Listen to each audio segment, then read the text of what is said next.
when you read the Bible, again, it's a connection for me. It just feels natural to me when you hear the stories from the Bible and you hear about Jesus Christ and you hear about how good our God is and how holy he is and how gracious he is. And Amen. to me, that's what I want. I want that to be a part of my life. I want it to fill my everything that I do. I want everything that I do to be a reflection of that perfectness, that oneness.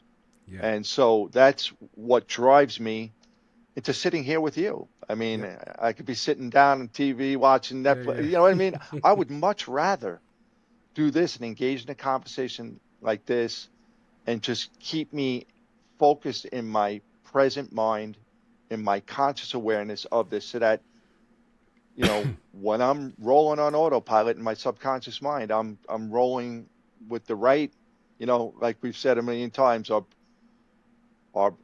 thoughts are like a garden, and the seeds that we plant in there Yep. are important. So if I'm planting weed seeds all the time, I'm going to get weeds. But if I'm choosing and if I'm weeding my garden and I'm choosing the seeds that I want to plant in there and I'm cultivating it, I'm going to get the outcome that I want. I'm going to get the crop that I want. So for Yeah. me, what I'm thinking about, what I'm talking about, and what I'm watching, and what I'm exposing myself to in the relationships that I have with people and all of that means something to me. And then, and then to further that, there's this thing called heaven and God and the Bible and Jesus and this history that intrigues, I think, most human beings. Either you despise it or you are intrigued and you're drawn to it. And for me, I'm drawn to it and I just want to understand it more. So it's a study. It's an exploration for me. And it's something that I enjoy doing and I want to continue and get a better grasp of it, Right. you know. Yeah. I wonder how hard it is to make that part of your life. Like, I mean, I've been doing this for a long time, and like for me, it's easy. But I see for most people around me, it's not easy. And when I say it's easy, I don't mean I'm perfect or good, but I mean I hold myself accountable all the time, right? Like I see when I'm doing something wrong. I see when I'm BSing, you know, like I don't give myself any slack. But that comes from way back. That comes from all the reading of the Bible since young.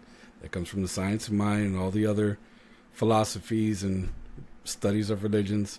That comes from way back then. Dad whooping you. Yeah, that would be. Yeah, yeah. So, um, I don't know. It is difficult for people who haven't. I would say more than just being exposed. Exposure is one thing. Disciplining yourself to do the right thing over and over again, and realize in the moment. This leads me back to when you were talking about in the moment, way back when we first started talking. What was it called? In the moment living, Living in the moment, consciously living in the living in the yeah, moment. Yeah. Yeah. Being present, yeah, not living in our subconscious pre-programmed mind. Your conscious, right, your subconscious mind, 80% of our time or 90% of the time, from what I've studied over the years, we're in that subconscious mind. We're on yeah, autopilot. You get in your yeah, car, you don't want to be constantly thinking, how do I push this brake pedal? It's automatic. It's muscle memory. right, So when we're in our subconscious autopilot pre-programmed, that's when everything comes out that's been fed up here, that's been programmed up here. That's our yeah, thoughts. yeah, So choosing the right thoughts over the wrong thoughts, and through repetition, you can, I believe, change your subconscious behavior to reflect the person that you want to be. Right. yeah. So that's why it's science of the mind. And that's something I would Talks